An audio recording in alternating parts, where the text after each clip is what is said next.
And we're live. Welcome to Ask the Shaman.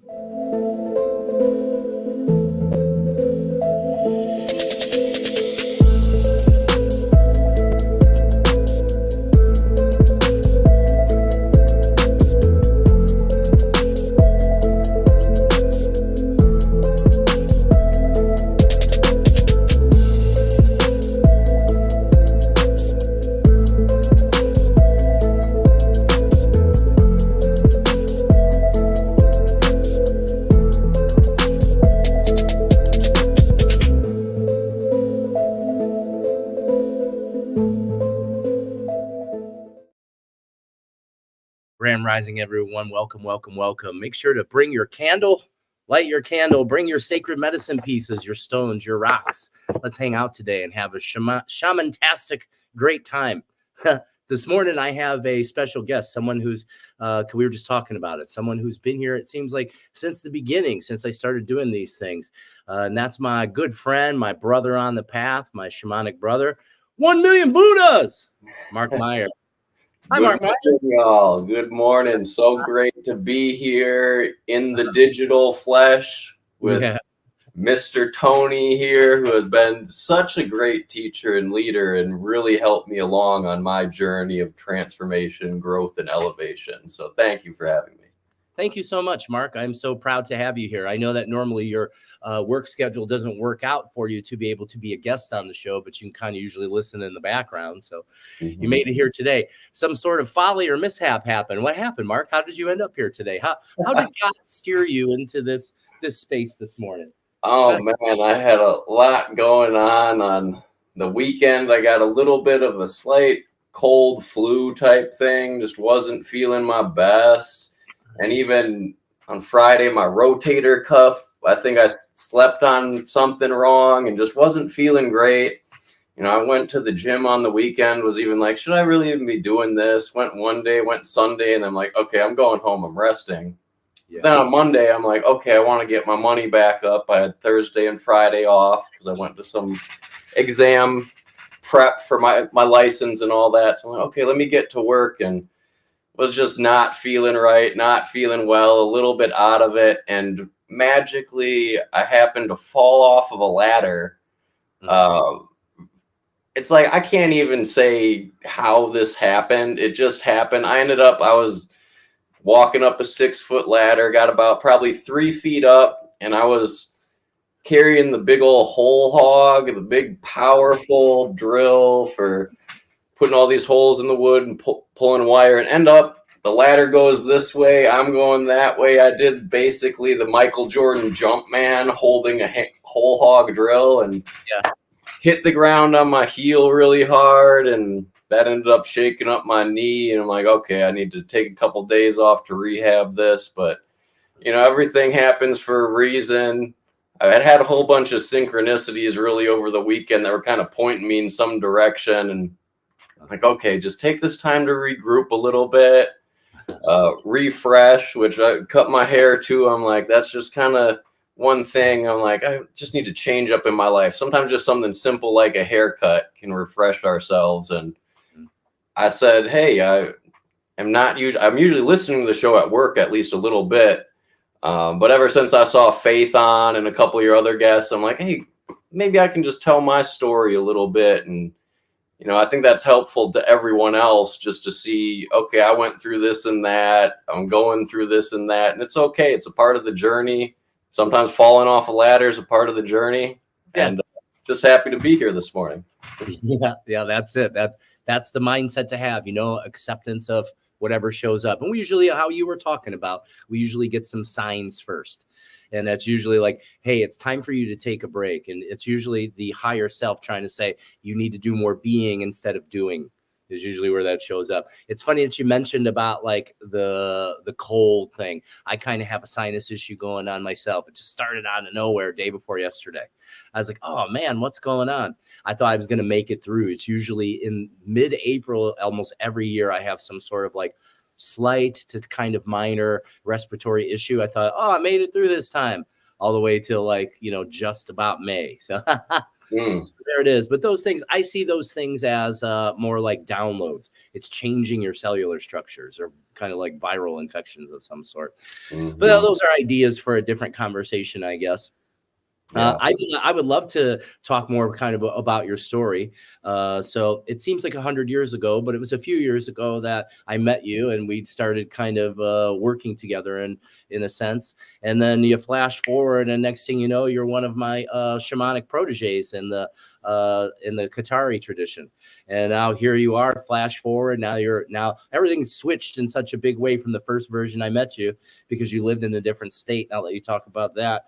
But now you're in your home state, I guess, and then and now you're doing different things, and everything's kind of expanding and changing. It's been amazing to watch you transform as a human being over the last few years. So I would love for you to talk about your story, how you got on this path of spirituality, of mindset, of oneness and unity, because you were already there when I met you. I didn't have to train you into that capacity. You're already there.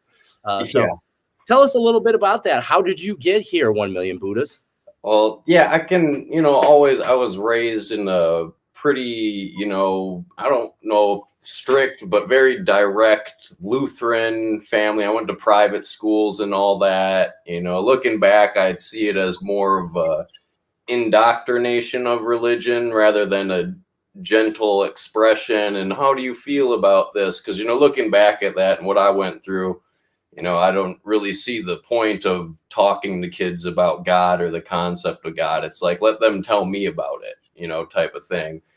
But, that's my first memories are always like, oh, does God really feel this way about me? Is this action? How does God feel? But, so I've always been a seeker and always wondering about that concept of God and the God with the relationship with us. So, at some time at 17, I just decided to seek out other religions, primarily meditation, Zen, Buddhism, learning about, controlling the mind a little bit, or working with the mind, because I always had those racing thoughts. And, I've had a lot of great experiences, and actually some really powerful ones, even like pretty much within 2 or 3 months of experimenting with different methods of meditation, I had an out-of-body experience.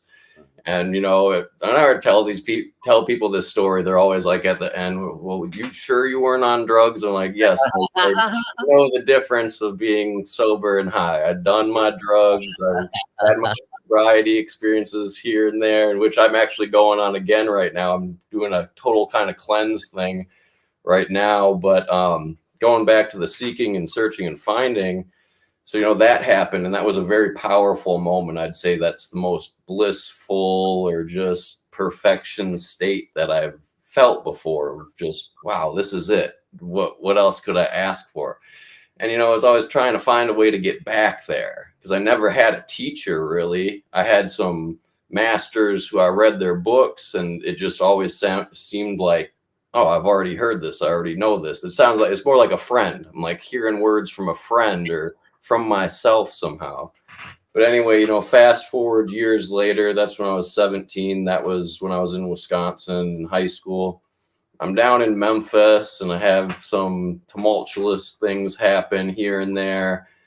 But I've always, throughout the years, even 17 to 35 or 36 is when I kind of ran into y'all. And so I always still seeking, searching. And I remember there was some group, I think it was Brian Scott's Reality Revolution on Facebook.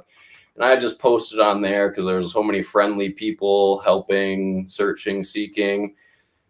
And I posted a little bit about my experience. And then, I had never really met any shaman. I had met a hypnotist in Memphis who helped me with some issues. And he even told me on the down low, he's like, I'm going to tell you this because you're cool. You talk about the same type of things I talk about, but I'm actually a shaman. He's like, I got one foot in this reality, one foot in another.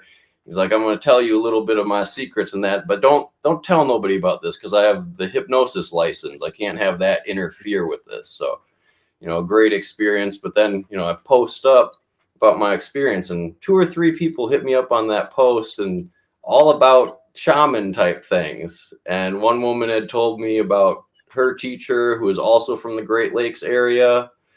ended up working with him at some point in time. But then you too, right away, you're like, oh, well, that represents this. And that. I'm like, oh, okay, yeah, he kind of feels what I'm talking about. What he's saying is kind of registering with me.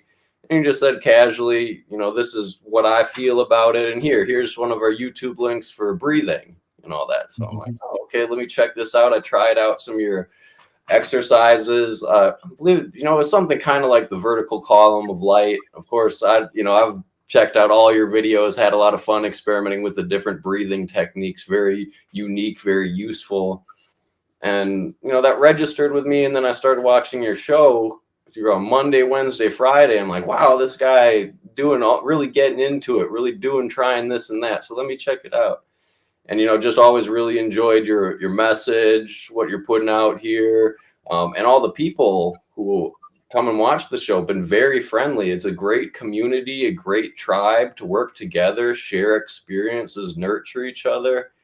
And then what really set it off was when you were doing the Healing Friday. And I was like, yeah, I really love this breath work and all that. And I had some injury in my elbow. And so right away, I'm like, oh, I got this elbow thing. And we had warmed up breathing. And you said, okay, Mark, I know you got to be in work by 7. And this was when the show was at like 6:30 in my time zone, or 6 a.m. in my time zone. And have me lay down, hold your elbow. You're going to feel this sensation. Sure enough, I feel the ice come through, which I've only had that sensation here and there. Let me change my blinds a little bit. I'm getting a halo. But had that feeling come through and went from like an 8 to a 1 or nothing. And it's like, wow, damn, this is a really powerful guy. I've never encountered someone like this, so mystical, so in with this. I'm like, I got to learn from this guy. So I'm like, I'm going to stick around. And then soon enough, you announced that you're going to do the apprenticeship program with Zane and other folks like y'all who had learned from Zane. I'm like, okay, let me get into this.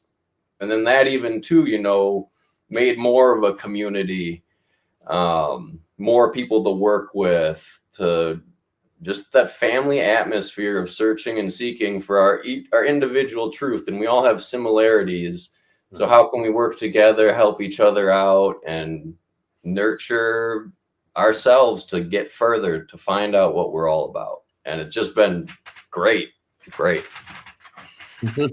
Awesome, man. That's a great story. I'm going to hit these comments real quick. Invite everyone in. Hi, Lulu. Good morning. Queenie's here. She says, yeah, Mark.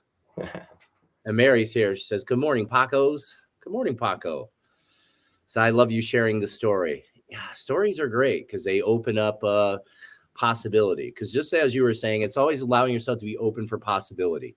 Because there's plenty of people on the internet doing things and everything, and they're kind of all over the place. But what I always try to point out is that spirituality has become such a business. You don't know who's telling you the truth or not telling you the truth. So I always try to get people to go with your intuition. If a person's trying to push you in a position to be their follow me kind of thing, and that's something I never say. I say, I don't want you to be followers of me. I just want you guys to share this energy that's coming through, because my whole point is to try to create people that become leaders of their own life and then begin to help other people in that kind of capacity. So where are you at now? So where are you at now? You're in Wisconsin now, yeah? Yeah. So I was in Memphis 10 years. 10 years? I didn't know it was 10 years. I didn't know it was a while. Oh, wow. Yeah. Yeah. I got out of prison and went immediately to Memphis when I was doing time in 2013.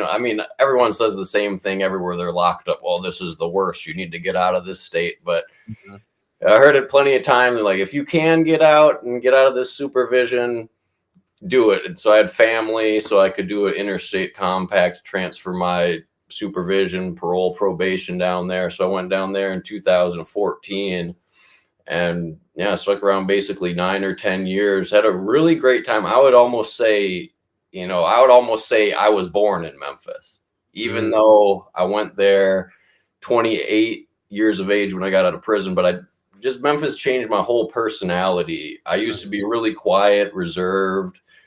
And probably about 6 years ago, and this is through various mentorships, I'd consider my work with you a mentorship. And then looking back, even This one woman, I didn't even know it was a mentorship at the time, but it basically was. And she stressed the message to me about, you know, it's okay to be who you are. You know, don't worry about other people's judgment. Let your light shine. You know, basically was it have fun.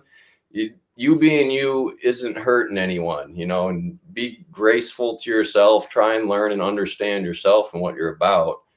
And so I ended up being a lot more outgoing, learning to express myself more and not be so pushy. You know, I kind of had that Christian upbringing is a little bit pushy of a person's ideas that, okay, like if I know this, I need you to accept it too, to kind of give me extra validation, or kind of a, I need to save you too type thing was always what I had in my mind. And realizing that now as I got older, it's more showing your freedom.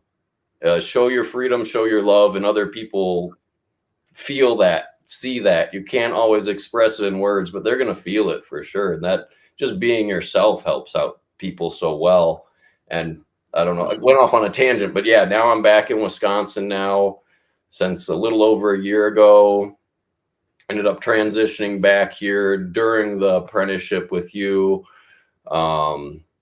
Now I live close to Milwaukee, and I'm working on getting my electrical license. I feel, you know, I love doing the trades work. It's really interesting, unique. It's work that needs to get done to help people. Not a lot of people want to do it. I want to master this, because I kind of tell people too, you know, even it sounds kind of crazy to people, you know, I don't go to church. When I do electrical work, I'm worshiping God. You know, I'm trying to do this in a manner that, okay, you know, every house I'm doing, this is for my grandma, my grandpa, my daughter, my son, or this is God's house. I'm building the temple here. So I try and just take that attitude into what I'm doing.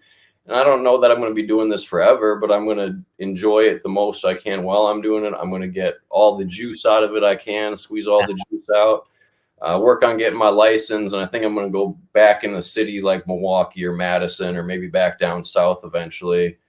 Because even, you know, doing the trades work, being at someone's house or meeting a contractor, people feel what you're about. You know, they feel your authenticity. And me going from talking about electrical, it always goes off to something else or other. I got contractors I run into talk to me, but, well, I've never told anyone this story before, but I had this happen to me in a dream. And just your warmth and openness opens other people up to express themselves to you and to feel comfortable. And that just expands the network, expands the possibilities. Oh, maybe someone has this background of teaching, this philosophy of God, this philosophy of living, and just taking a little bit from everybody I meet and kind of making it my own and learning about myself that way, learning about what brings me joy and is a reward in life. Yeah, absolutely. I really enjoy that viewpoint that you have about making your work like sacred in a way. Like when you're explaining that, excuse me, that's kind of my take on it, because I kind of have that same idea, and that's kind of like what I try to put out into the world, is having the mindset in everything you do to make it sacred, to make it beautiful, to find the beauty in everything, and especially in other people's belief systems. I was just talking about this last night. Excuse me. Last night we had a little get together over at Sacred Waters, and we got into that kind of discussion last night, kind of about your presence in everything you do. Can you be present? Can you be awake, alive? Can you have yourself be open to, it doesn't mean you have to agree with everyone's belief system, but you accept it. And that's the world we're moving into now as our consciousness begins to expand. We're no longer judgmental of someone else's story. Because where I came from, how my mind used to work, the things I talk about, I would have judged myself like, that guy's off his rocker. That's kind of what because I didn't understand, you know. But now that I'm in a space of understanding, every story everyone has, that's their experience. And we're in no space to devalue that experience from them. We want to nurture and be loving to that experience. And like how kind of you're saying, take what works for you from that experience. When they tell you about their relationships with source or God or the universe, all that does is add to a potential in your mind and your faith. Because that's kind of how I understand and see everything. Is that's what all this is about. It's always consistently testing your faith.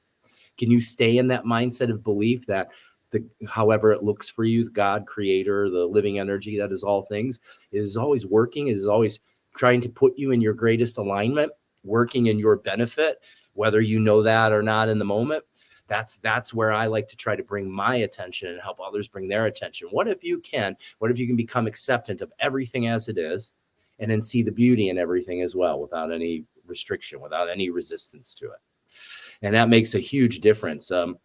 Going into anything, especially when you're doing that work there, when you're there doing that work. And, for someone else that can't understand energy, they're like, this guy's just pulling wires and putting stuff in a house. Oh no, those wires, what do? They transfer energy and electricity. Every time you're touching one and you have that mindset, you're putting love into that house, into the nervous system. That's how I understand the wiring of the house. The wiring in the house is its nervous system. You flick this switch, it turns on this light, kind of thing. Mm-hmm. You're putting this electrical into the house. I used to have the same kind of idea when I would do HVAC work. I still do some from time to time, but when I have the ability to become present with it, that's kind of how I look at it. I'm putting the heart into the house. I'm putting this energy into the house. And we can do the same thing when we cook food or whatever it is we do for each other. That's that service to others. And if we can have that mindset and it becomes sacred, it becomes even more empowered, even more alive, even more beautiful. Definitely. Oh, Faith was here. Faith, I don't know if she still is, but she may be. Queenie mentioned, she was like, interested or interesting. 28 is a Saturn return. So that rebirth metaphor makes sense. Like you had a rebirth at 28. Oh. Mine kind of came at 29 with the birth of my daughter. Okay. Yay, Mark. Faith says, yay, Mark. I'm so excited to listen to the replay on my way to work. Much love. We should have like a panel discussion, get a bunch of podcasts on here. That would be really, really great. Mary says, lead with love. Leading with love in this world is how we make a huge impact. Mm-hmm. I agree. Mm-hmm. I agree. And I think that's what Mark's saying. Mark, you have a wonderful way of articulating things. It's something I've always enjoyed, is your viewpoint, is the consciousness that comes through you about things.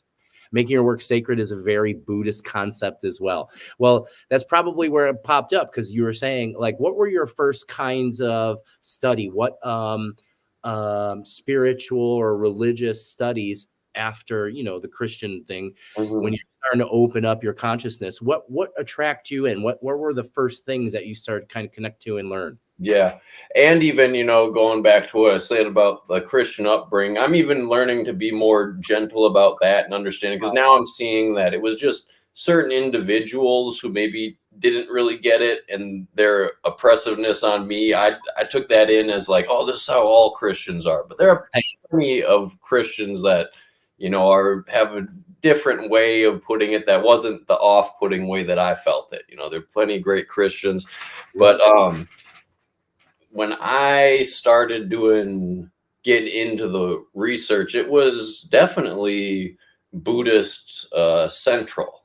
Definitely. I considered Buddha the greatest master that I can find in text, and even text, though it's subjective, these are languages changed a different way, but I've definitely found in my heart, most of the most powerful texts that I've found were from Buddha.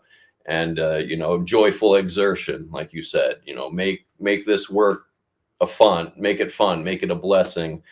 But yeah, the central text to me, definitely, like I'd say the most powerful sutra or reading of all time is the Diamond Sutra, which the Buddhists refer to it that way, that if you can feel this a little bit, if you can get this a little bit, it will transform everyone around you. And I will get that energy when I read the text, when I listen to the text. It's really like a shattering, and it's so dualistic, non-dualistic. It's another thing of everything is something, something is nothing, nothing is everything. And it goes back and forth. It's like it turns things inside out conceptually.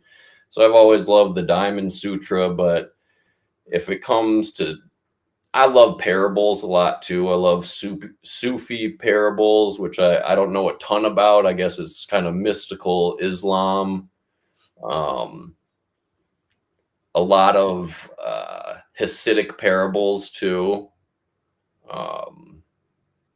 Man, they're just so much, but those would be my, if I were to describe myself, say I'm a Hasidic Sufi Buddhist, like I guess that would be the three major ones that I love that are close to my heart. Rumi's poetry, of course, you know, things that Jesus is saying, which is still a lot of times just confuse me a lot, but you can feel the warmth even if I don't understand it, I can still feel the warmth in it. Yeah, I totally understand that, because that's something I say a lot. Like all scripture, like all forms of text in scripture, and like how you were saying, they've been transformed in certain ways, but the underlying frequency man could never fool with. So that's the whole thing. If you're reading the text and you're not open to receive the information, the frequency and vibration that's in it, it's just words. And then the mind's looking to try to make sense of it in some literal or intellectual way. But that was the key words. And you said, even though I still sometimes read some of the teachings of Jesus and I'm not sure what they mean, I can feel something about it. And that's what's important, because that's what the eternal light is. The eternal light has nothing to do with the language that's used. I want to go back to that. I feel exactly the same way. Earlier on in my journey, I felt that kind of way too. Like, there's so many like fundamentalist, pushy type Christians that I was really just turned off. I grew up in that kind of sense, in my home kind of way. And so it really turned me off to the ideas of Christian religion. But now I would tell you that the Christian religion and the Christian Bible are one of the most complete truths known to man. It's just most humans do not know how to absorb the information that's within it. They think that it's intellectual. And this is where people get together and have Bible studies and then try to tell each other what this scripture means. The thing is it means to you what it means to you, and it means to me what it means to me. We can share the ideas and see if they intercommingle, but no one's right or wrong about it. That's not how it's designed. It's designed to be, because the story of Jesus, the story in the Bible, isn't about someone else. Just like when you're reading all the other parables and everything, all the things you were reading, you are Buddha. You're 1 million Buddhas, as a matter of fact, right? So when you're reading this story, it's just helping you to remember who you are, what that is. And these are the things that most people are missing in that current time. These ideas of, especially like meditation, like that's kind of, many people, like when I first started to hear about meditation, I was like, what do you mean? You just sit there and be quiet? How does that help anything? I had no idea, didn't understand my brain or anything like that. And then when you start doing it, you find that space, just that one time, that spaciousness comes up in between all that erratic thinking. Boo, boo, boo, boo, boo, mind's running. You're slowing everything down and you get that little gap. And some new horizon, some new frontier begins to arise. And then it's within those moments, you can start to really look at your behavior and then become really in tune with the role you're playing when your own suffering. And then it starts to all change from there. It starts to open up. That's why I love to hear people, what was the scripture? What were the words that came to you? And you laid that out in a beautiful way. And that kind of shows up differently for everyone, I think. Mine wasn't so much in a physical sense of word. Mine came through a direct connection to spirit, or some angel beings that I started to begin to be able to communicate with while I was sick. And that started my consciousness opening. But it's the same thing. In that scripture, there's vibration. And that's how I understand entities or energies or spirits. They're forms of vibration that isn't separate from us. They're pieces of us that are already alive, and we can start to remember them. And then so like this tradition, like that blew my mind. Like just like you didn't have any plans when you were a young person. Like, I think when I grow up, I think maybe as part of my spiritual journey, I might become a shamanic priest of an ancient tradition. That sounds that sounds far out. But that happened to you. I watched it unfold within you and open up. And that was the most amazing thing, was last summer for me to have all of my students there, all of my proteges there with me. It felt just so wonderful and beautiful to feel all of our energy and watch how everyone grows and expands, and all the, the experiences as we had there. I always go back. There's always this thing that drives me back. If you remember when we were down by the shower house, it was me, you, and Dave. Yeah, I remember that. And you had to lay down on the ground, and this was so far out. It just we like jumped out into a different time, a different universe popped up in front of us. And like that experience was just so absolutely epic and amazing to me, along with many others that happened there. But that one was amazing. I never had anything like that where David starts throwing up, and then I'm like, oh my God, what I feel like I might throw up too. I've never felt this feeling before. Yeah. And then in the midst of it, I'm like, oh my God, I'm here with, Tony and Mary and Faith in the flesh. I've interacted with y'all online, and I'm like, we're right here. It still seems surreal to me, Yeah. Well, it sort of is, like that's what always just blows my mind is when I just sit here and think about like, I don't have a big idea. Like my ideas of time have changed, but I like to sit there and think about like, wow, over 500 years ago, there was these people that were invaded by an army, and they didn't protect their gold, and they didn't protect their silver, and they didn't protect the jewels and the riches. They protected this wave of consciousness that went up into the mountains and became what we understand as the Paqo Kuna tradition. That's what the Inca protected so we could have it. And now here we are, these guys in the Western world and what we believe is 2024. And we get to be connected and take in the living energy of this living tradition that is now part of us, because it grows with us. It's not like, oh, I learned how to be a shaman and that's it. It shows you blueprints for you to begin to continue. In our tradition, there's something that we all went through, and there's initiations and the opening of the Inca seed, the muhukoya. This continues, and the whole time that we're in this body, it continues to reach out into everything around us. And just to know that like we're part of this living tradition that was prophesied so long ago. So long ago, these people had a deep understanding of things you and I are just remembering now.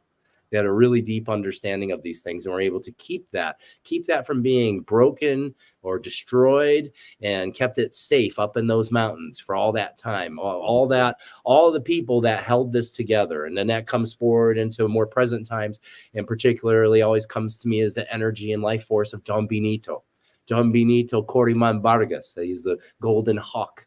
This man was one of the most powerful and famous healers of the Inca, of the Q'ero Nation at that time.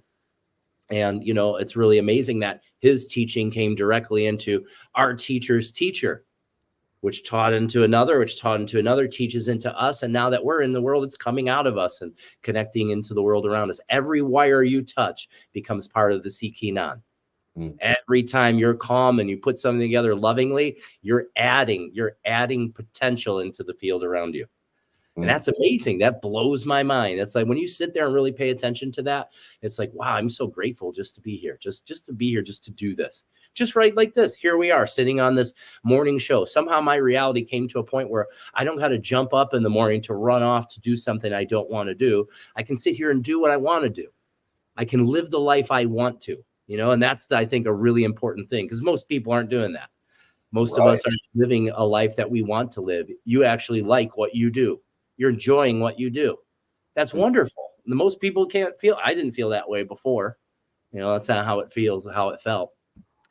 Yeah. And I think a lot of times too, when we just appreciate what we're doing right now, whatever it is, and we might even feel that this ain't for us, but when we appreciate it, and it gives that spaciousness of seeing different possibilities, that if I can appreciate this point that I'm at right now, it really just opens up potentials for, oh, okay, I can go out that way. I can go out this way. I don't feel so locked in to must do this for a living, because the network has expanded so much, not only with y'all Pacos and priests and medicine workers, but also just with my day-to-day people. It's just, I feel that energy connection with so many more people now. That's just spreading. Let's see. Let's hit these comments up real quick. Jill is saying Queen Anne's here. Let's see. Tachi. Let's go back. I'm trying to see where we were. Okay, Jill was the last one. We were talking about the Buddhist concepts. I'm in Georgia for work and plan on visiting an Amkulji Indian monument and connecting there with my Misha. Cool. That sounds great. Call in all the directions. Hey, everyone, I'm just sitting here listening on my TV. Welcome, Queen Anne. Jill says, you will have another rebirth between the age of 56 and 58, another Saturn return. If we don't come into coherence, things will crystallize in us. Cool. Someone, Lady Autumn Sky, says, I didn't understand meditation at first, took me years. I don't think that that's uncommon. Like, so when I was talking a little bit, when I first started to understand the concept of meditation, I would sit there and try, but all I would do is think. I was quiet and all I was doing is focusing. So I didn't have any teachers or anyone to help me understand. And even when you have those things, you can't understand until that first moment when that spaciousness shows up. It's almost jarring. Like, whoa, Yeah. I have space inside of me. Like, I've heard that term before, but until you can, oh, wow, I'm unlimited in some sort of way. That's the only way it comes. And for me, it always has to do with breathing. Breathing's the first thing I jump into because I have such a deep understanding of how it works with the nervous system to begin to slow things down. We begin to open up a little bit. Mm-hmm. Morning on this end. Sam says hello. Excuse me. It was incredible to be all together on retreat. It sure was. I love those things. Those experiences that we had that week were magical, and I'm incredibly grateful that we were all there to experience it together. Samesies. Mary says we'd love to plan on to get together this summer. We should go to northern Michigan is what I think. Ooh. I think that's where we should go. Good people. We'll get to this in a second. What do you do on a typical day? Hold on to that, Mark. I want you to answer that if you have a daily practice or something you do. When Buddha smiles back. Let's see. Jill says, good morning, everyone. Good morning, Jill. And death. I don't believe in death. Okay, so that was a cool question is, where was that? What do you do on a typical day? What is a typical day in the life of 1 million Buddhas? What does that look like?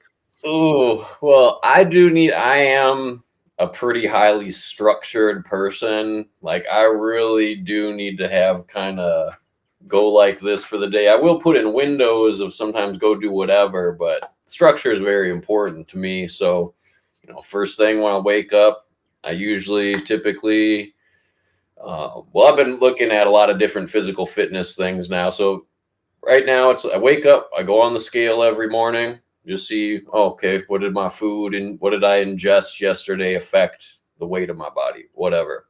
And I come up, I drink about 24 to 30 ounces of water, have sometimes a cup or two of coffee. I'm about to eliminate that from my diet, but that's a typical thing, just coffee in the morning.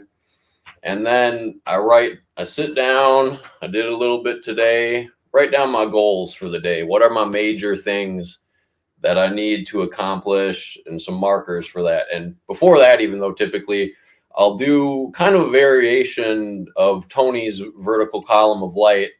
I've just been practicing recently from someone else taught me this method and it really registered with me. So I'll go take some deep breaths through the nose and I'll start down. I'll use like 6 chakra system, I forget what they're called, but it's basically the sex organs and then the excretion area and then go up to solar plexus, stomach, kidneys, whatever, then go up to heart, lungs, vocal cords, throat, esophagus, and third eye.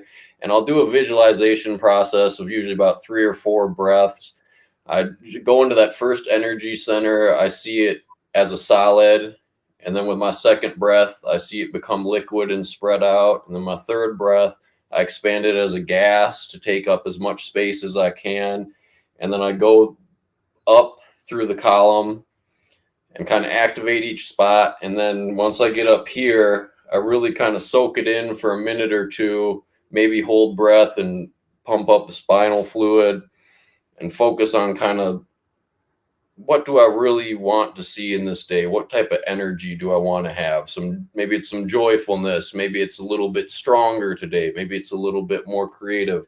But I'll kind of take that up there and then release it. And while I'm doing that too, when I'm focused on the pineal gland, I'll also go in Viracocha or whatever you want to call your top God, energy, consciousness. And as I'm doing that, I visualize kind of a pumping energy. It goes whatever way I feel like it, bringing in creative energy around me.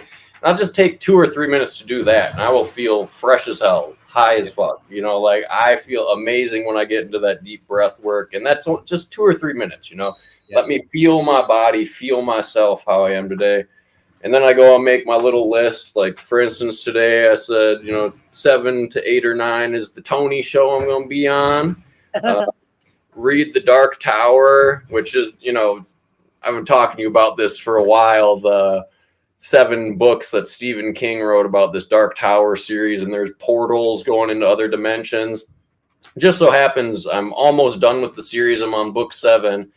And last night when I'm getting ready to go to bed, one of the guys who came into the Dark Tower dimension from the real world, like where we're at right now, he was just talking about his last stand-up comedy show before he got taken into that world, and it was in Cleveland.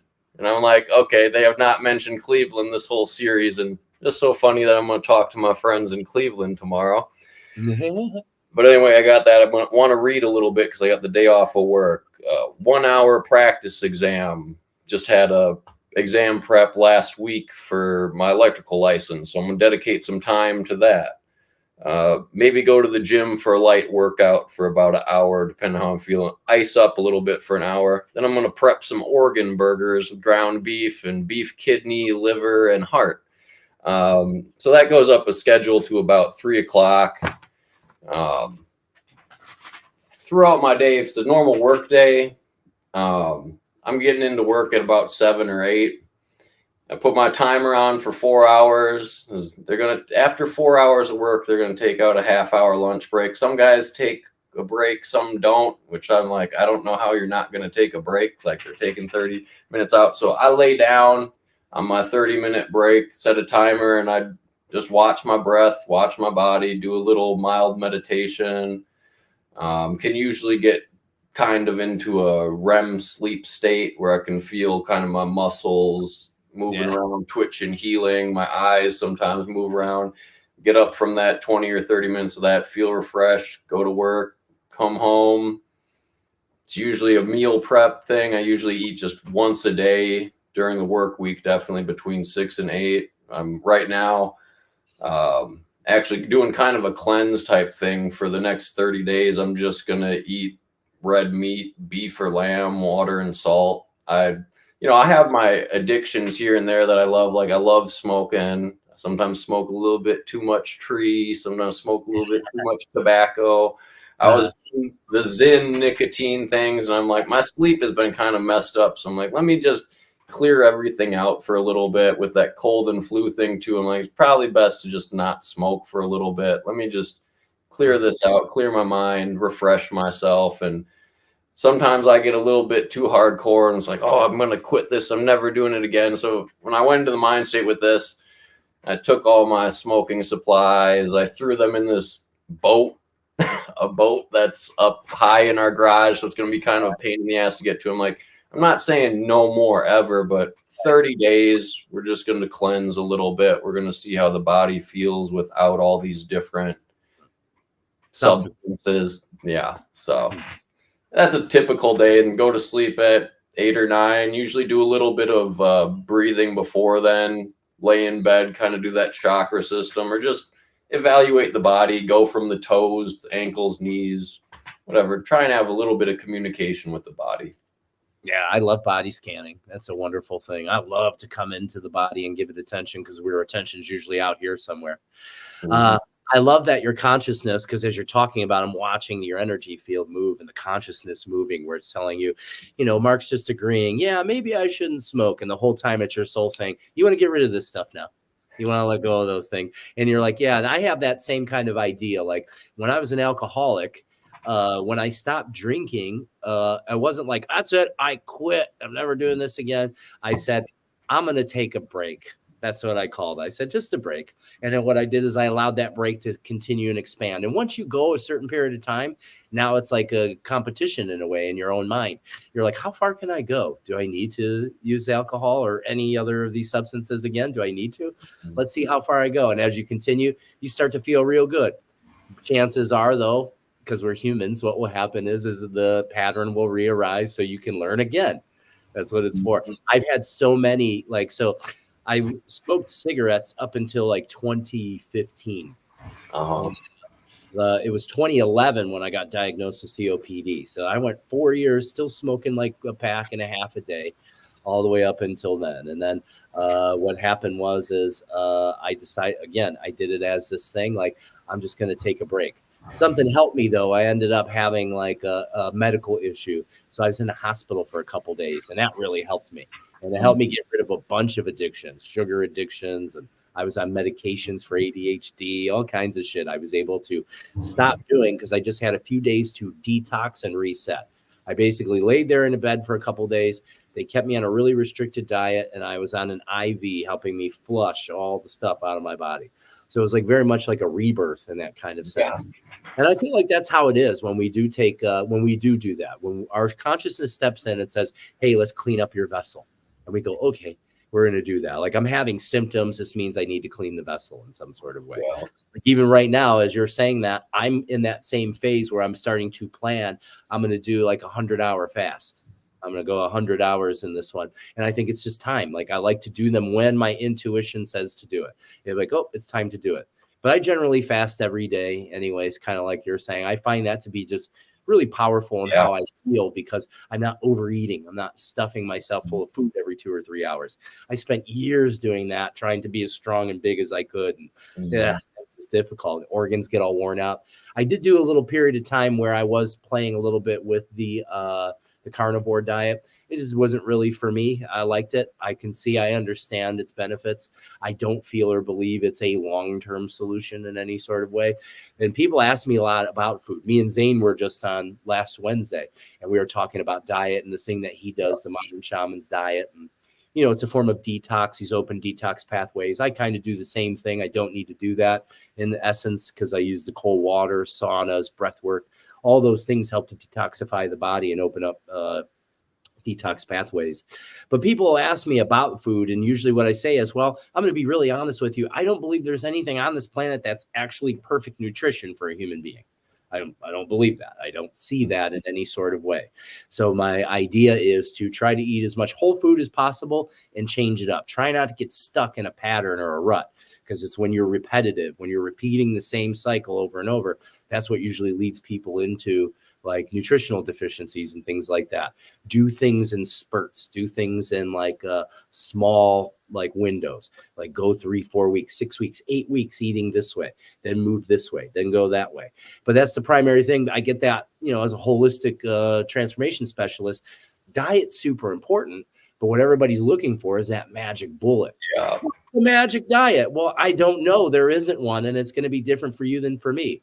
My friend Mark, I see you're cooking nearly every day, and I see there's piles and piles of meat, which looks delicious because I love meat, you know. But that particular diet just didn't make me feel really good. It wasn't that good for me. So everyone's going to kind of respond in a different way, but everyone's looking for that.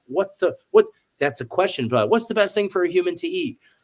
And then my first answer is, I don't think that exists. I think it mostly has to do with your attention and your mindset about your food, especially when you're with your food. And that takes us back to what we were talking about earlier, living sacredly. I love to sit there with my food as I'm preparing the food, being very conscious, loving to the food. If I'm eating, whatever I'm eating, whether it's animals or plants, doesn't make a difference to me. There's lots of people that are vegans because they feel bad about killing animals. Well, I got news for you. The plant's alive too. It has feelings too, even if you don't know that. No one told you that. I know that because I can connect with it and feel that. So we want to honor anything we eat and then structure its water molecules before we eat it. So in that sense, you actually have the power of mind. You could eat a rock and it could become perfect nutrition for your body based on your intention for it.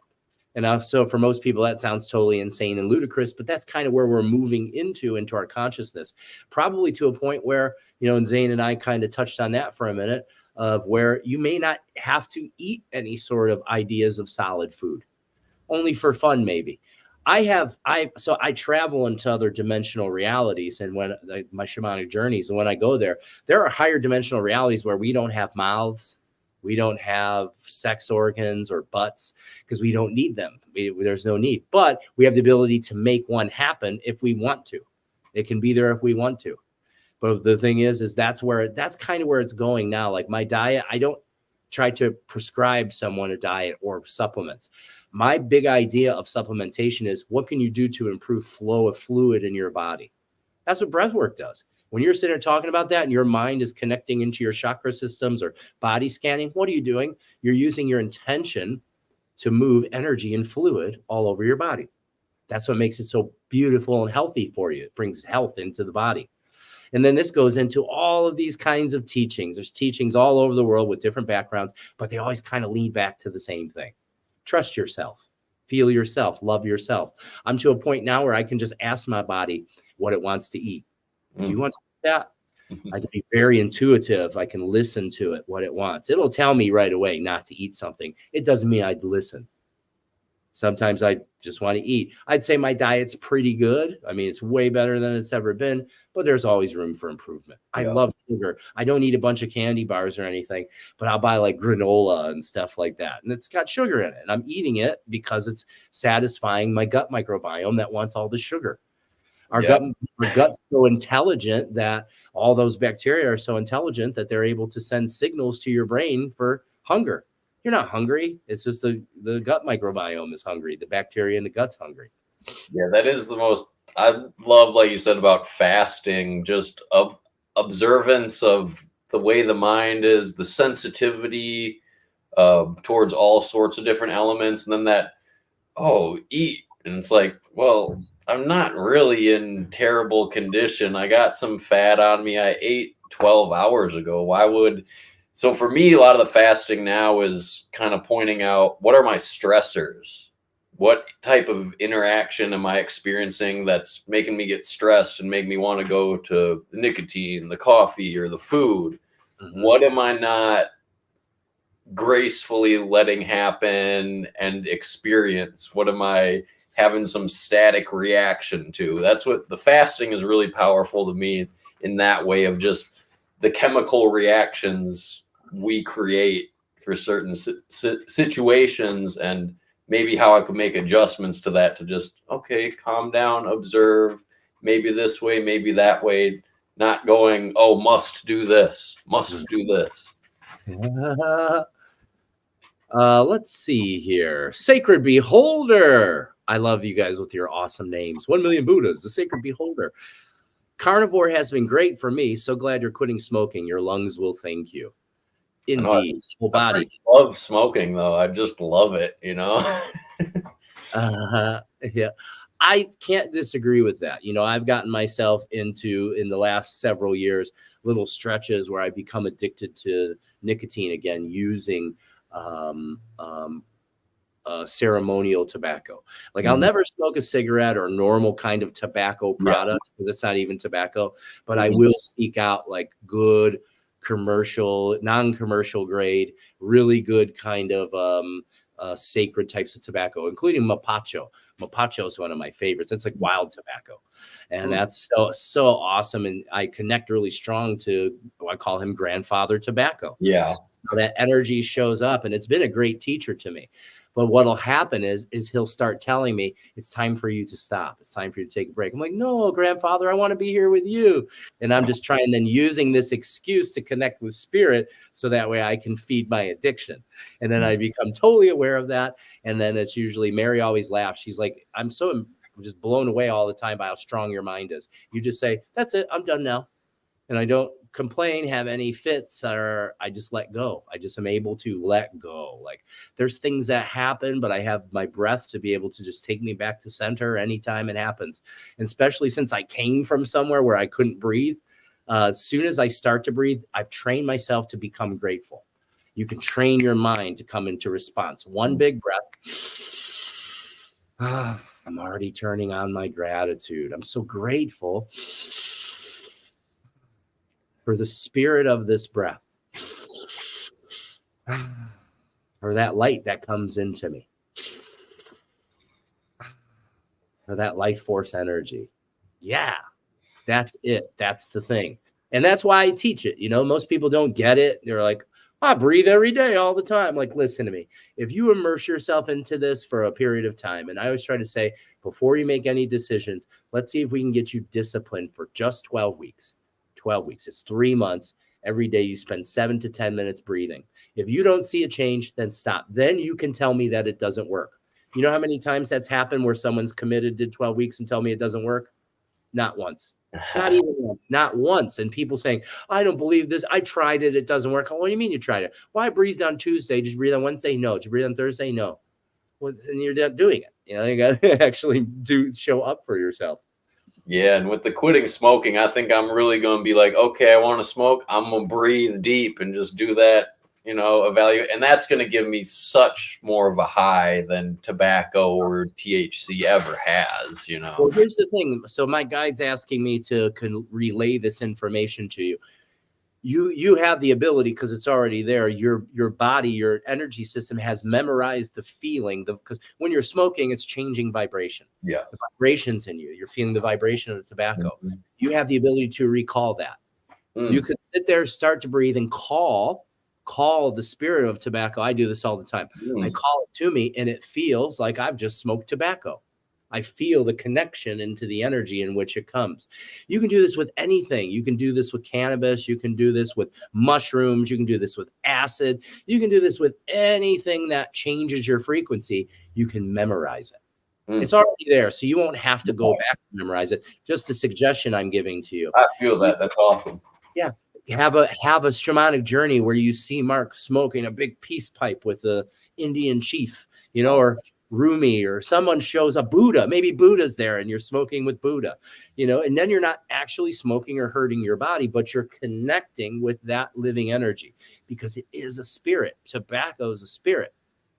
So that's something you could try. I love to do that kind of thing. Like if, you know, that's happened. And like you said, I'll start to use my breath and use my intention to recall. Dominic.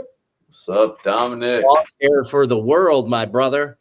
Yeah. 2 solid fellas. Well, that's 3, because now you're here. He's doing cool stuff, man. I love Dominic. He's a great dude. Dominic. Good guy. Tanya Johnson Turner. I just saw Tanya Johnson Turner last night. She was able to be with us last night in our group at Sacred Waters. And she said, my morning breathwork has replaced my wake and bake. Me too. I still go through periods where I do wake and bake.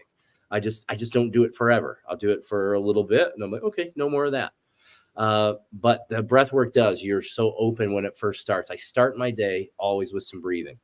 I'm alcohol-free lately, but have such a connection to the plant. But wonder if that's my ego making excuses for me. I like the take a break trick. I'm telling you, that works so good, because you're not telling your subconscious mind, like, that's it, no more, because that's what really hinders people from being able to make change, is this word quit. I'm going to quit. Oh, I don't want to quit. Quitting's for quitters. I don't want to do that. Oh, you know, I'm just going to take a break. I'm taking a rest. I'm resting from this for now. I'm going to allow myself to rest. You're not making any conditions in your mind, you know, or anything like that. You might even take your stash and maybe you can throw it in the boat in your garage. Yeah.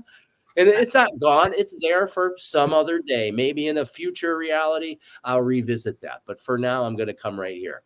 I'm a big proponent of cannabis use. I think cannabis is one of the greatest medicines known to man to help us to expand our consciousness. There's a reason why we have an endocannabinoid system.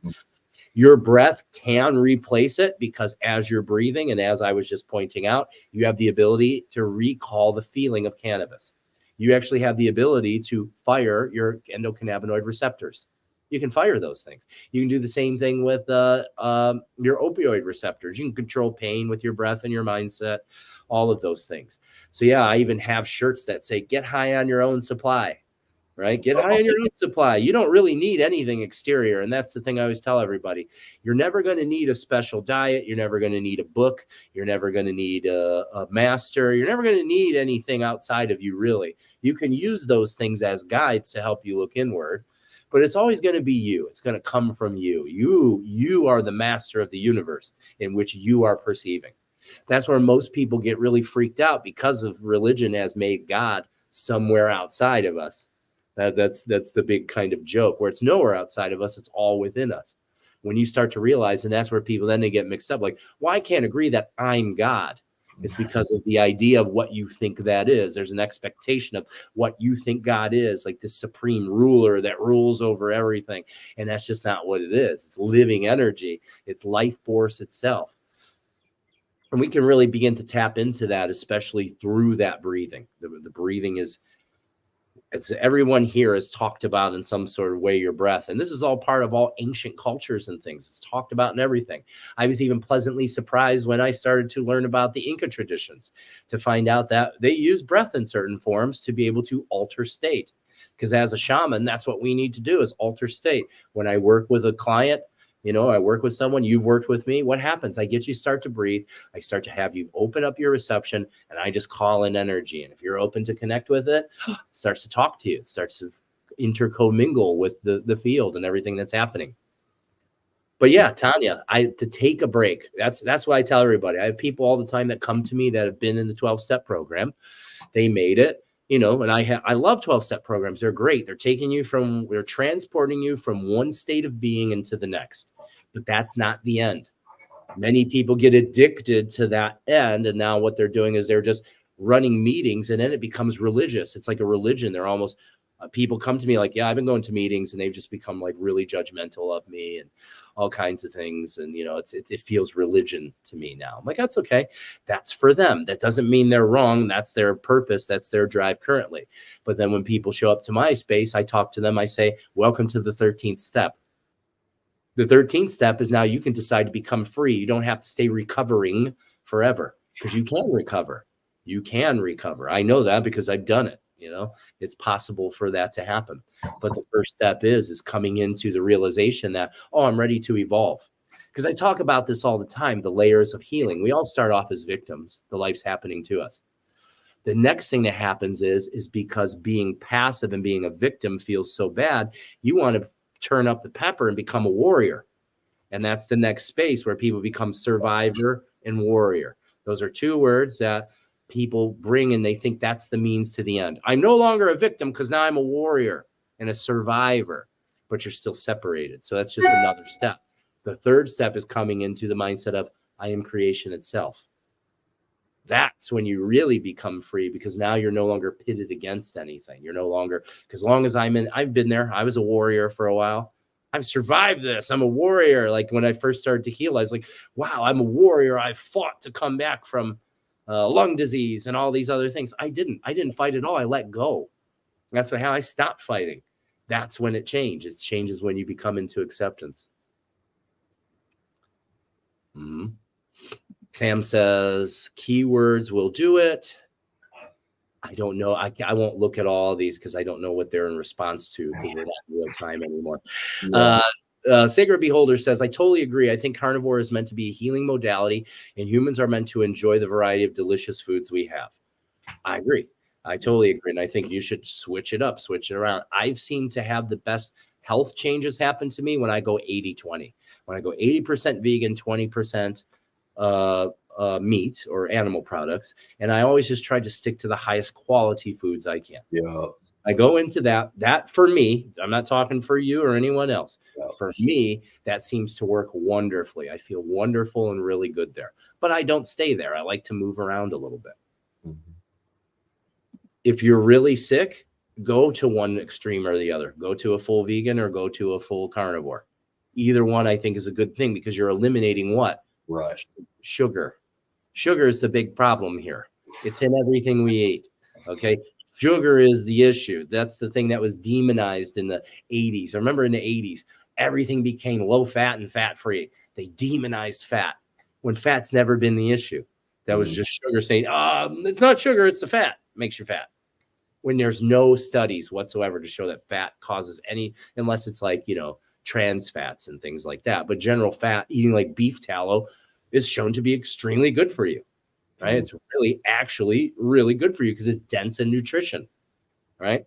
The big thing for us is sugar and mindset. Those are the two things that kind of work together, because we don't understand that that's what's happening. Great wisdom being shared. Gotta go. We'll finish the build later. Think this came along my algorithm. Thank you, Paqo. You copy my algorithm. Let's see. Lady Autumn Sky. Cool name. Everybody's got awesome names here. I enjoy the whole pomp and circumstance of it all. I only smoke 2, maybe 3 cigarettes a day. I also go days without smoking. Hey, do whatever works for you. I'm not here to tell anyone what you're supposed to do or not supposed to do. I'm here to help guide with any change you make. Like, how do you feel? You know, it's like, I love smoking, but at this point right now, it's like my throat and my chest, just, that's not right for it right now. So let's clear up for a while. Mm-hmm. Let's clear up. I was a 2-pack a day smoker since 16, stopped in 2008. Something told me to stop. Your consciousness. So just stopped, haven't picked up a cigarette since. That's what happens. Our consciousness wakes up and it says, it's time to take better care of your vessel. You don't really know why. It's just happening. It's because your consciousness is now starting to lead you in a new direction. That's always like one of the first things for a lot of people. When it starts to kick on, they want to start to make healthy changes. And those are the first 2 major things. The one is change your food. The other thing is change your physiology or your nervous system. That's where most people are really stuck because they don't know how to regulate the sympathetic dominant nervous system. They're always in a fight or flight mode. I know I spend a lot of time there during the day sometimes, and then I'll become aware of it. I know what to do. All I got to do is slow my breath down. I've trained my nervous system to where in 3 breaths, I become a totally different person. I can completely change my state.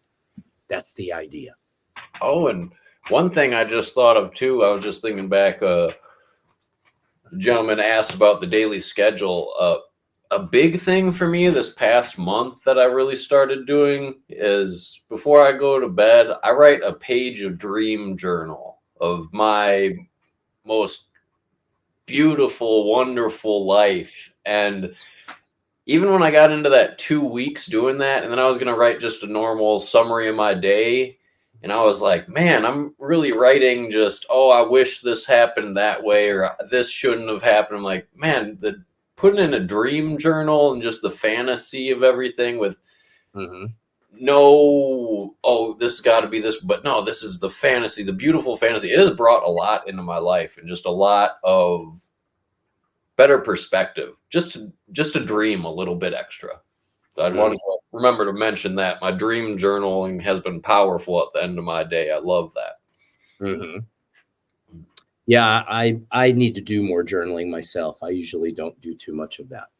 I have a question for you. Maybe you could talk about that a little bit. I got to run away because I got to go use the restroom. But what I'd like you to talk about is about the Paqo Kuna tradition. Anything you like about it, anything you learned, share some of your experience about it. And I'll be right back.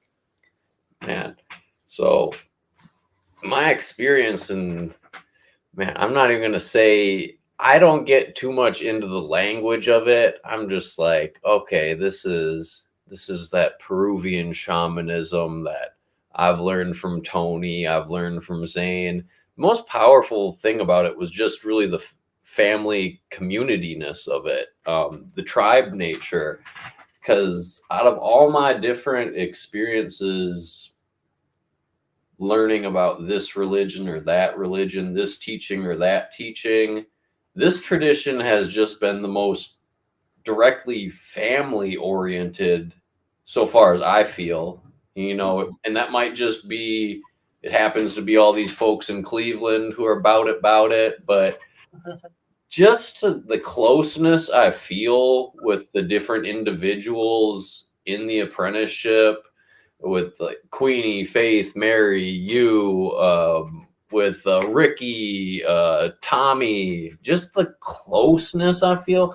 Like, I can't even say too much comment on the practice itself, but I just feel just such a warmth to it and just an encouragement to find your own truth and to be a part of creation with creation. That's a big thing to me, the nature mystics and communicating with the spirits and all that.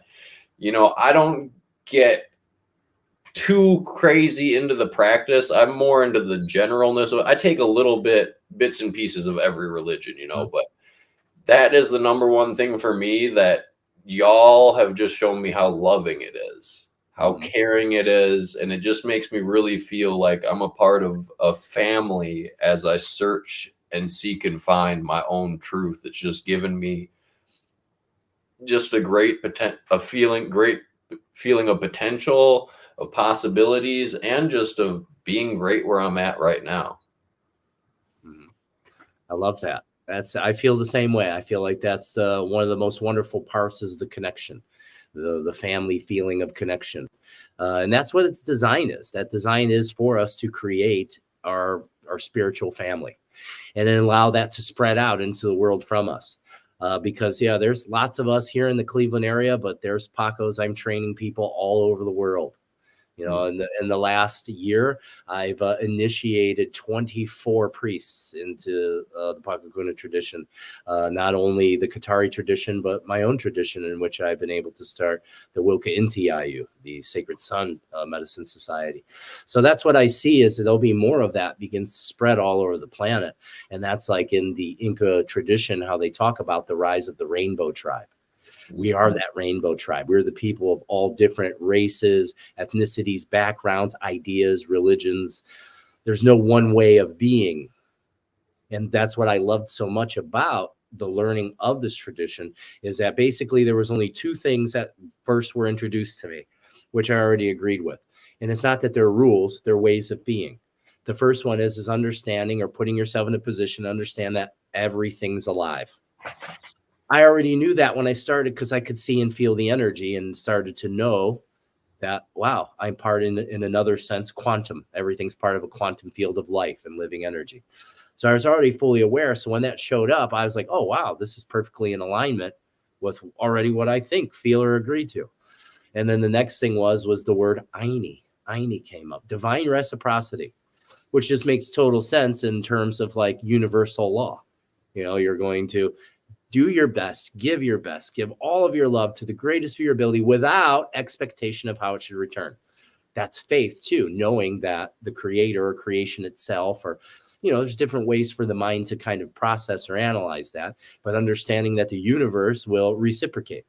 If you're giving love, and that's why I always point out to people, like someone will sit down with someone and they're pointing out about things in their life and they're telling me about all the bad of the people around them. And I'll say, listen, if you keep focusing on the bad of the people around you, my mom's bad, this lady's bad, this is bad. If you keep focusing on that, what type of energy are you cultivating in your being? That really opens up the mind for a second. Oh, shit. But then there's guilt. Guilt begins to arise. And then the ego goes, oh, no, they deserve it. They deserve it. It tries to justify resentment. That's what it tries to do. And my first thing I point out is, what if there's no such thing as justifiable resentment? Changes everything. Because I know I spent years in that kind of mode. Like, it's okay that I don't like this son of a bitch because of this.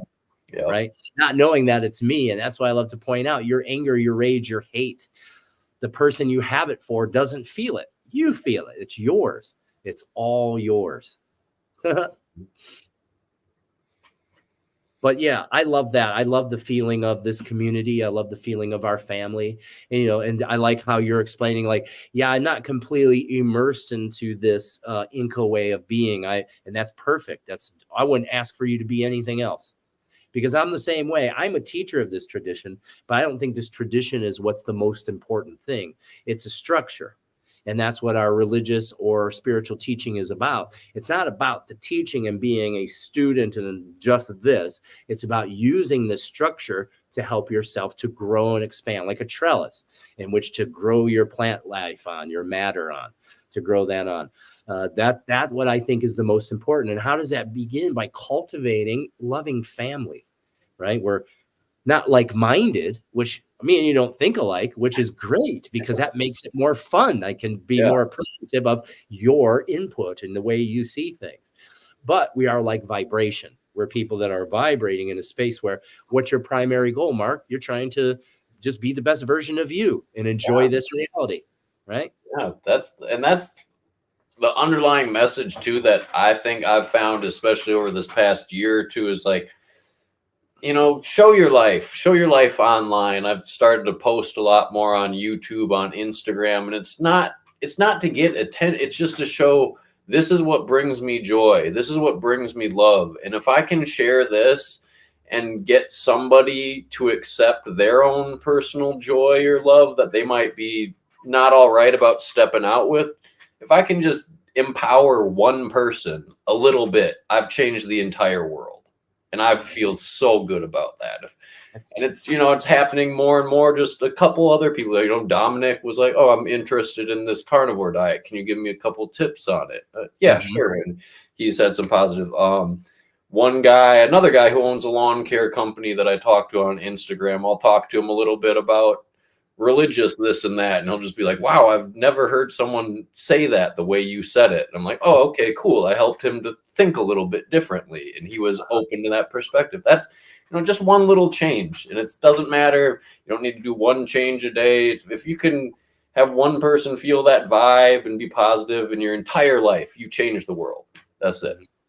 That's it, Mark. That's the way of the Paqo. That's the way of the shaman. The shaman, that's the part of you that's there. And you understand that if you plant seeds, they grow, right? You're allowing, and that's why I always tell people, yeah, I do physical pain healings. And for some people that seems glamorous and woo-woo and freaky and all these things. And what I try to point out is, I know those are cool, but that's not the deepest healing. The deepest form of healing is just as you're saying. If you can open up a possibility in someone's reality, one new thought, because thoughts are energy. Thoughts are energy. They're connected to us via our vibration. So someone clicks on, they're going through their social media. They come across Mark Meiers. He's doing this or doing that. And then they look at it. And what happens is there's an energy transfer that happens. The 1 million Buddha pops out of there. And then it's like a way of infection almost. And this beautiful way of infection. In our tradition, we call this the Sikhi lines or the Sikhi Nan, the living energy that pervades all things. You're intentionally creating a frequency like ripples from a rock thrown into a pond. Your intention is, if this can help someone, great. That's your intention. So it will. That's what will happen. The best part is when you do shit like that, it's not about the people that are contacting you and telling you, Mark, you're helping me. For every one of those, Mark, there's at least 100 people behind that are watching you, but they don't have anything to say. This has been happening to me for years. It's usually several years later. Happens to me all the time. A couple times a week, I'll get a email or a message come in like, hey, Anthony, I've been watching you for a couple years. I just want you to know the work you're doing has changed my life. And that always pops up when I'm like, this is hard. I think I'm going to quit. Yeah. Usually it shows up, and then I'll have something like that, like just in time. The universe is like, no, man, just keep going. It's not supposed to be easy. Like, I see.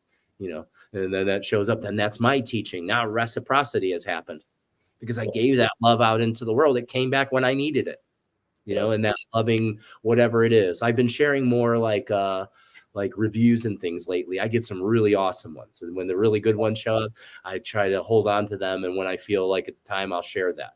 And what that does, it's been great. The more of those I've shared, it's brought more people because they want to hear. I can sit here and tell you everything that's possible all day. I can tell you how I recovered from near death and all these things, but then the mind just relegates that to that's just him, or like he's some sort of a genetic outlier or some sort of special thing. I'm not, I'm you. That's exactly what I am. And then so for someone else, though, to come on and say about their experience, this starts to eliminate the doubt in the beholder and the person that's seeing. It starts to eliminate, because that's all it takes. Because so many people come to me and, I show up, I wear different hats. I don't always show up as Anthony the shaman. I show up as sometimes it's just Anthony the holistic transformation specialist. I'm just here to help you make change in a holistic way, right? That's really what I do at the deepest level. I don't really care about all the other terms and words.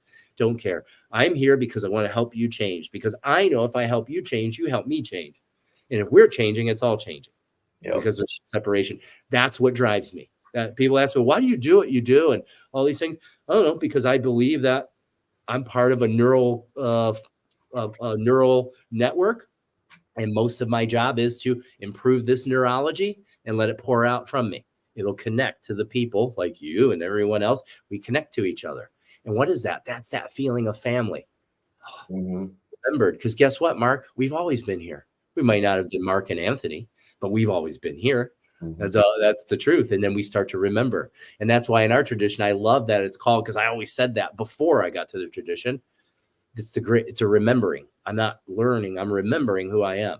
I start to remember what we call past lives and all kinds of things, but you start to remember who you are, the memory. Sam says, I love it here. We love that you love it here. And Mary says, you're a beautiful light in this world, Mark. She's touching me, and I feel emotional now. Thank you for spreading your energy and light out into the world. I'm so grateful that you're in our lives, as am I, as I begin to cry. I love you, Mark. I think you're awesome. Always. I've always, for the first time I was able to connect with you, I was like, wow, what a fucking awesome dude. I was just blown away. I was just blown away by your energy and your light. Because it's very unique. You have a unique way of which you communicate, but it's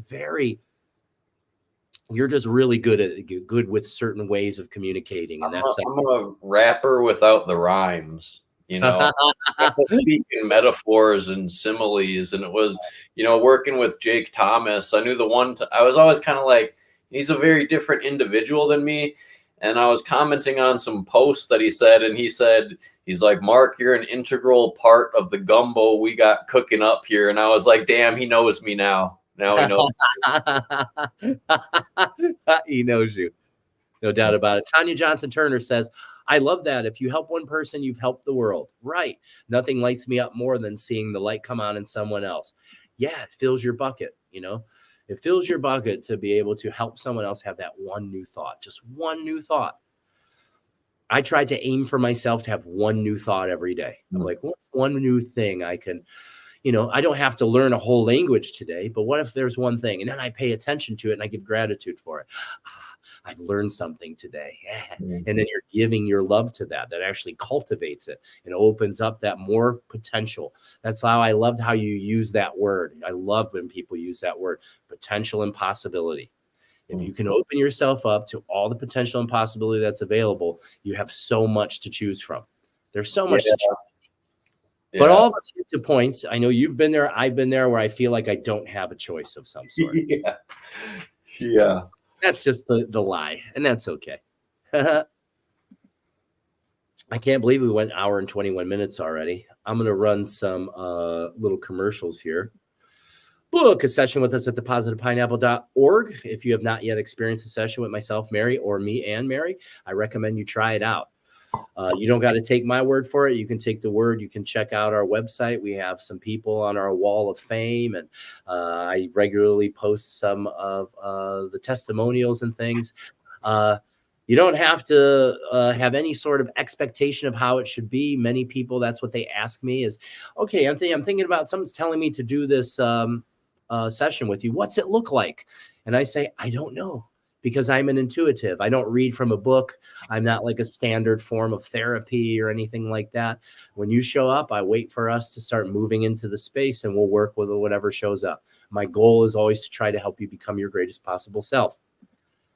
Help support our mission of healing. If you like what we're doing, share a couple dollars with us. It goes a long way in us helping others. And thank you for your generous donations. We do have some people who are very loving and helpful with their donations. They keep us alive. They keep us floating and moving.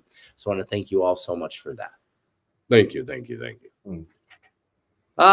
So what's happening now is I'm starting to channel something in, and what they're asking me, and something I do with a lot of people post-interview kind of thing is Mark, if you had one message for the world, okay, if you could give a message to the world, what would that be? You don't answer that right now. What we're going to do is we're going to breathe for about 1.5 minutes, maybe 2 minutes.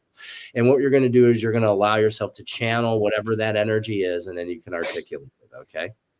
So everybody at home, breathe along with us, okay? I'm going to put up that. I actually have a banner that says, breathe along with me now. I like to say it with a patois accent. Breathe along with me now. All right? So everybody, if you want to join along in this, what we're going to do is we're just going to close our eyes. I want you to drop into wherever you're seated.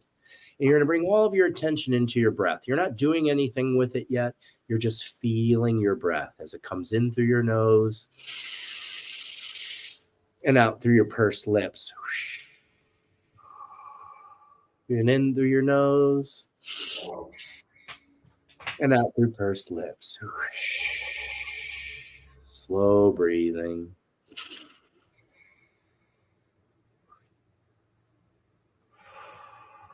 Continue to breathe.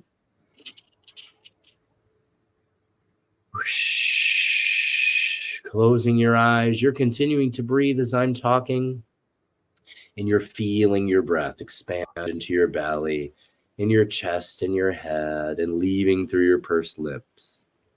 Your breath is circular. There's no pause in between inhale nor exhale.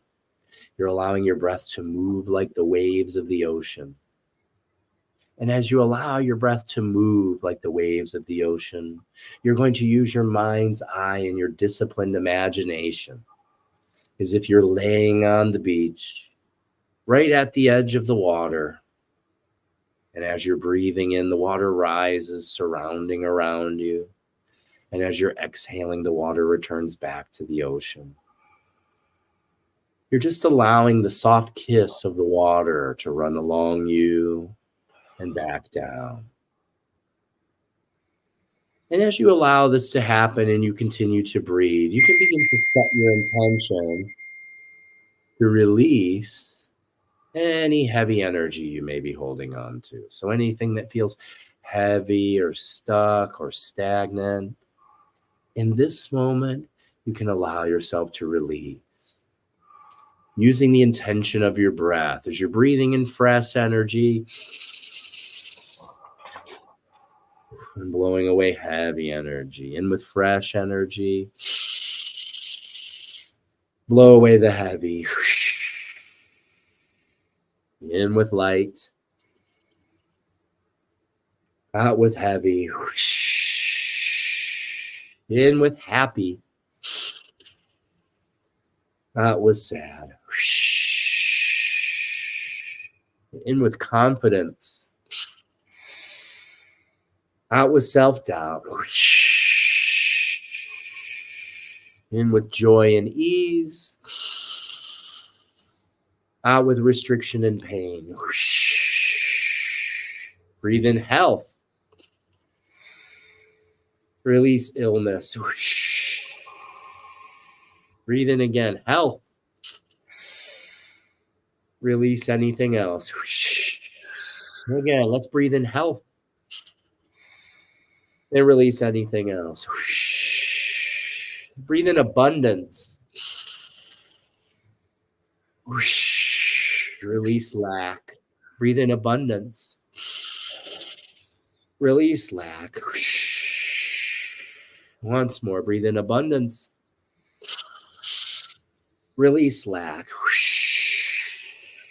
A few more breaths. Breathe in strong. Blow out strong. Fill up your belly, your chest, and your head. 3 more. 2 more. Last one. Big breath in and hold. Take in even more. Hold. Squeeze your body. Squeeze into your head. Make your face red. Make your body full of light and energy. Squeeze it in. 3, 2, 1. Release. Let all the energy expand around you. The tingling, the vibration. Allow your breath to sink into a natural pattern. And just drop into this moment. As we drop into this moment, let us begin to alter our vibration and frequency by recalling gratitude. And as I mentioned earlier, you have the ability to connect to everything in a vibrational way. Begin to think about the concepts, the ideas, the feelings of what you're most grateful for. And begin to simplify. I'm grateful for this day. I'm grateful for my life. I'm grateful for the sun and the sky, the trees and the birds and the bee. I'm grateful for my breath. And as you absorb those concepts, bring your attention to the feeling. What is your highest gratitude? Where does it show up in your body and how does it feel? You don't need to name it. Just feel it. Feel your deepest gratitude and begin to embody with the gratitude that lives in the middle of your body now. Begin to spread it all over, out to your periphery, your fingers and your toes, out to your skin. And now use your mind's eye and disciplined imagination and begin to feel as if you could radiate. Like a radio tower, you radiate gratitude from you. And it begins to move into all the objects of the room you're in. And allow this fine and beautiful energy to envelop yourself and everything around you. And right now, as a group, we can choose to send that out further. As a group, as collective consciousness, let us send out our gratitude to the farthest reaches of the globe, of the planet, of the world, and essentially bring light and love and blessings to all humans and animals and plants, giving all of your love and attention outwardly.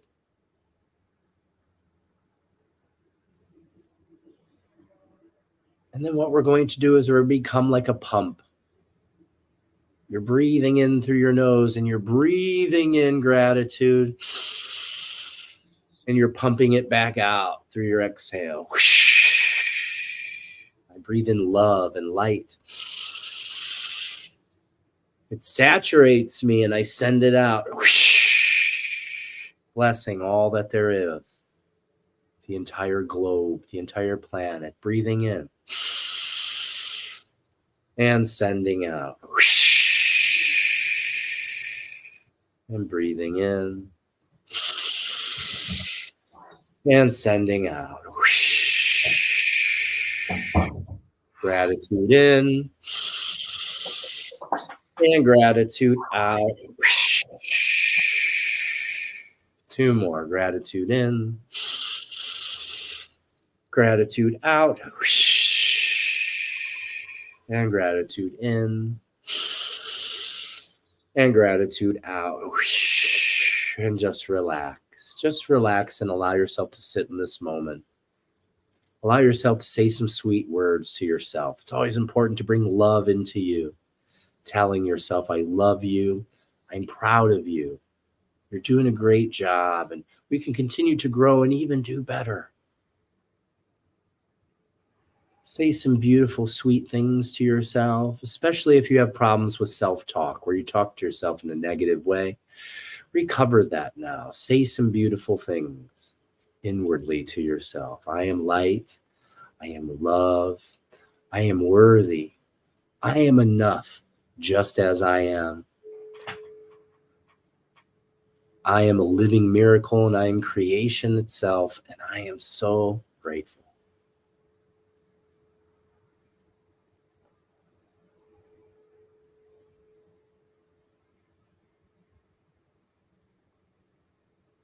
Draw all that energy now back to you, saturating yourself through every pore into all your bones and muscles. Bring the greatest of light into your hands and your feet, your legs and your arms, your hips and your pelvis, your reproductive space, tummy and low back, all of your internal organs, your chest, your shoulders, your arms, your neck, your head, and all the way to the top of your head. And just take a moment here and feel the totality of your being. Feel your skin and your body. Give it all of your widened attention. Feel.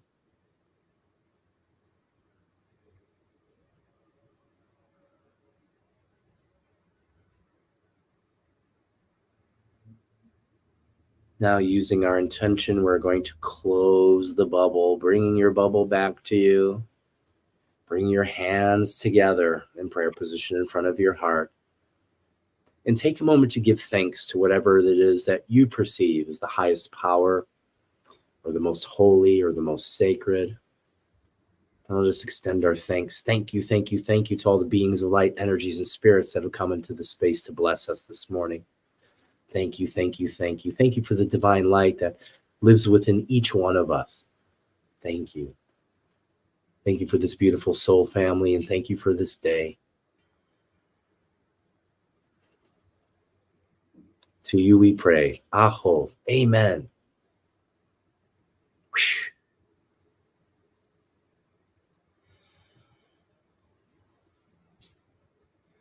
Taking in a big breath. Holding.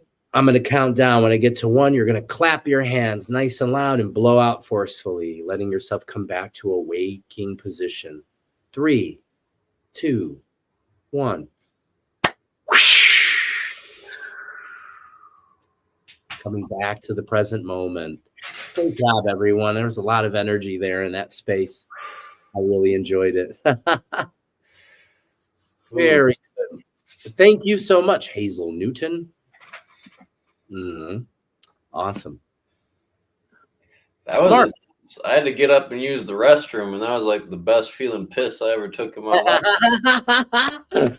That's exactly what I mean. You say the coolest thing. So cool. So awesome. So Mark, let's go before we jump out of here. Let's go back to that question. Mark, if you could share one message with the world, if say this podcast could reach all nearly 8 billion humans today, what would you say? Oh, man. So love yourself, love one another, of course. But if I could give a teaching, if I could give a guidepost, an arrow for what I've learned in my life, a simple truth that I've found is with great responsibility comes great power. So be responsible for yourself. You don't need to worry about, handle this, that person, guide this and that. Just be responsible to yourself. And my experience is when I took more responsibility, even stuff that I didn't do and said, that's my doing, I'll take that, I just started getting blessings on blessings on blessings. And, I said power, but really it's with great responsibility comes great blessings. And that has been my guidepost. When I take responsibility, great changes are made, but without even doing anything. Just being responsible to myself, I have found that to be the greatest change to myself, for myself. Fantastic. I love that. Now, there's many ways that can be translated, but that was perfect. I like how you took that of blessings, changing power into blessings, because it's the most powerful thing that you could ask for, is to be blessed. And the most beautiful thing that I've ever come to realize on this journey is that just by you being alive, everything you come in contact with is blessed, because you are blessed. When you know that you are blessed and you take that responsibility for yourself, for that internal self. And that's the most powerful thing I think a human being can do, is turn inward, is not put fault or blame anywhere outside of us, and not even put fault or blame inward, just taking responsibility for the decisions and things I'm making, right? You become aware, and that's a beautiful thing. 1 million Buddhas, my brother. I love you so much, and I'm so glad you came on the show this morning. And I hope you get hurt again, or fall off a ladder, so that way you can come back on the show. But I always want you to be back on the show. And I haven't hurt electricity yet. The time I get hurt is falling off a ladder. I've fallen off lots of ladders. I've fallen off roofs. I've fallen off everything. I've been shocked really good a bunch of times. But I think those things add character, and then plus, nothing's wrong. It's just your reality. And it's something we talked about earlier in the show. It's saying it's time for you to rest for a couple days. Yeah. Do the best you can to just rest, let go for a little bit, and then you'll recharge. And that's on purpose, because it's getting you ready for the next set of blessings that comes into your reality. Yeah. Mary agrees. She says, beautifully said, Mark. I agree. I want to thank you all so much for being here this morning on Ask the Shaman. I know that we didn't get too much into asking questions today. It's just going to be different from time to time. I always want to have guests on. So if anyone here would like to be a guest, or someone that would like to be a guest, it's always open. Just reach out to me. It's super easy, right, Mark? I just give you a link, You may have to download a different browser or something for it, but it's not too difficult. And then you can come on here. I'm open for anyone that's in the holistic community. If you want to promote your stuff or what you're doing, I'm here to help you do that. I want to do that for you. So feel free to reach out. Thank you for having me. It was a wonderful morning. Thank you. Absolutely, brother. I love you so much. I hope that you have a beautiful rest of your week. It's Thursday. We're coming up on the weekend. I can't believe it's May already. How exciting. And I look forward to whatever our next interactions are, my brother. For sure. Thank you. Thank you. Thank you to all who have been here this morning. I hope that you have a beautiful day and a beautiful weekend. And as always, if you have any questions, comments, or concerns, feel free to reach out. I love you. I love you. I love you. Have a beautiful day.